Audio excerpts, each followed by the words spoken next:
सोचने में और गहराई से सोचने में बहुत अंतर होता है। तो आज के वीडियो में हम डिस्कस करने वाले हैं क्रिएटिव थिंकिंग स्किल्स के ऊपर। तो क्रिएटिव थिंकिंग है क्या? पहले तो समझिए कि थिंकिंग है क्या। कई बार किसी बात को हम बार बार सोचते रहते हैं जो हमें ओवर थिंकिंग की ओर लेके जाता है। इसका कोई सोल्यूशन नहीं होता है। दूसरा, क्रिएटिव थिंकिंग, यहाँ पे हम सारी चीज़ों को एनालाइज करते हैं, उसको एक प्रोसेस में उसके सॉल्यूशन तक जाते हैं। इसे क्रिएटिव थिंकिंग कहते हैं। ये स्किल स्टूडेंट्स के लिए, वर्किंग प्रोफेशनल्स के लिए, या जो स्ट्रेटजीज बनाते हैं, जो रणनीति बनाते हैं, उनके लिए बहुत ही ज़्यादा महत्वपूर्ण होता है। क्योंकि कोई समस्या के ऊपर हम जब तक उसको एनालाइज करके उसका समाधान नहीं निकालेंगे तब तक उसका आउटकम हमें नहीं दिखाई देगा, उसे हम इम्प्लीमेंट नहीं कर पाएंगे। तो क्रिएटिव थिंकिंग जो है स्टूडेंट्स के लिए क्यों ज़रूरी है? क्योंकि स्टूडेंट्स में क्या होता है कि आज हम कोई भी किताब को सिर्फ ऊपर ऊपर से पढ़ लेते हैं, उसके डेप्थ में नहीं जाते। जो हमें बताया जाता है, जो हमारी सोच के साथ मैच करता है, उसी विचारधारा को, उसी बात को हम मानने लगते हैं। लेकिन हर बार ये सही नहीं होता है।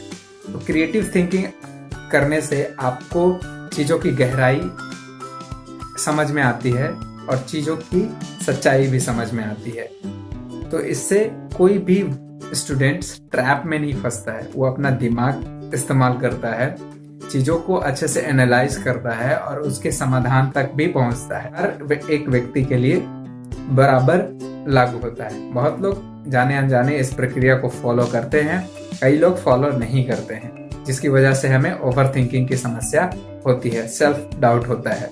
तो क्रिएटिव थिंकिंग क्या है? क्रिएटिव थिंकिंग गहराई से सोचने की एक कला है, जहाँ पे हम एक प्रॉब्लम को, उसके सॉल्यूशन को आइडेंटिफाई करते हैं, प्रॉब्लम को देखते हैं कि वो वाकई में एग्जिस्ट करता है या नहीं करता है। आज मैं पूरा प्रोसेस बताने जा रहा हूँ। इस प्रोसेस के अनुसार आप क्रिटिकली सोच करके किसी भी प्रॉब्लम का सॉल्यूशन निकाल सकते हैं। तो पहला जो है वो है एनालिटिकल बिहेवियर। एनालिटिकल बिहेवियर यानी कि हर एक एस्पेक्ट को, हर फैक्ट एंड फिगर को एनालाइज करना। जो भी प्रॉब्लम है, मान लीजिए कि एक समस्या है जो आपके पास आई है, वो कोई सी भी समस्या हो सकता है, लेकिन उसका सोर्स क्या है आने का। तो उसके लिए हम 4 सवाल पूछ सकते हैं। पहला कि क्या हो रहा है, यानी कि क्या समस्या हो रही है। दूसरा, यह इम्पोर्टेंट है या नहीं है। तीसरा सवाल है, मैं क्या नहीं देख पा रहा हूँ, यानी कि जो समस्या मुझे बताई जा रही है, जो इंफॉर्मेशन मुझे मिल रहा है, उसमें मैं क्या नहीं देख पा रहा हूँ। और ये भी सोचना कि अगर ऐसा नहीं होता तो क्या होता। आज जो समस्या है, अगर वो नहीं होता तो फिर क्या होता, वो सोचना। और फिर जो इन्फॉर्मेशन हमें मिल रहा है वो किस सोर्स से मिल रहा है, वो सोर्स जेन्युइन है या नहीं है, इसे एनालाइज करना। यह है एनालिटिकल बिहेवियर। ये हम किसी व्यक्ति के प्रॉब्लम के साथ भी कर सकते हैं, अपनी समस्या के साथ कर सकते हैं, या सोसाइटी या कहीं पे भी किसी भी ऑर्गेनाइजेशन की समस्या हो, उसके लिए हम कर सकते हैं।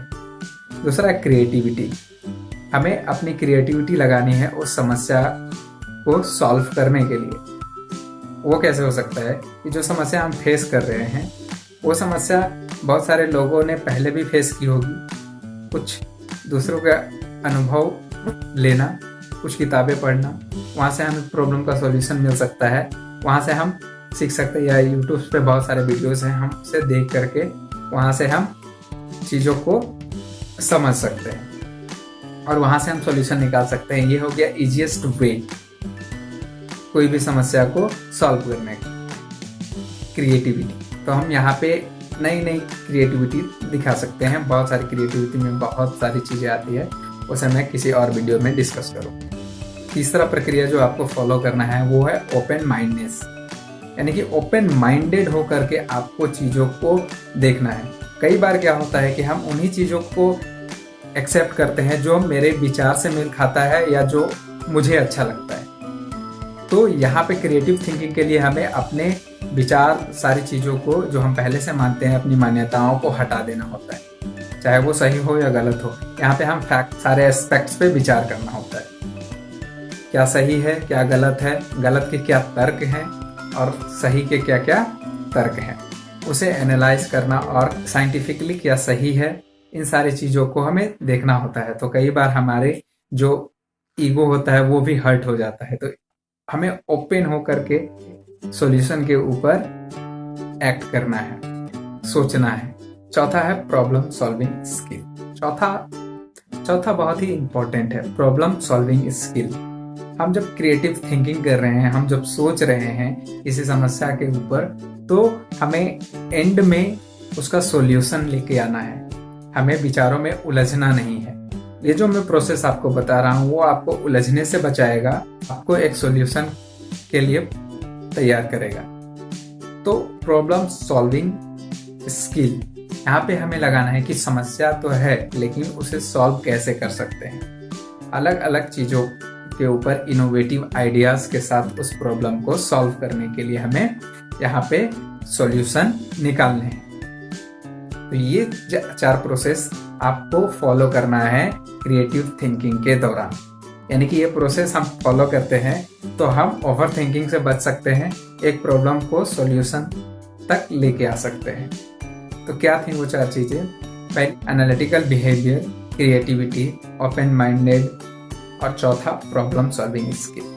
ये 4 प्रक्रिया को अगर हम यूज़ करते हैं तो हम अच्छी तरीके से सोच पाते हैं और समस्या का समाधान भी निकाल पाते हैं। इस प्रक्रिया से आप ओवर थिंकिंग से बचेंगे और अपना काफ़ी समय फालतू की चीज़ों सोचने में व्यतीत करने से बचेंगे। तो इसका इस्तेमाल कीजिए। अगर इस्तेमाल करते हैं तो मुझे कमेंट लिख करके ज़रूर बताइए। आगे आने वाले वीडियोस में मैं सॉफ्ट स्किल के ऊपर इसी तरह के वीडियोस इन्फॉर्मेशन लेकर के आते रहूँगा और जो चीज़ें स्कूल नहीं सिखा रही है वो हम सीख सकते हैं और ये सारी चीज़ें हमें स्कूल नहीं सिखाता है।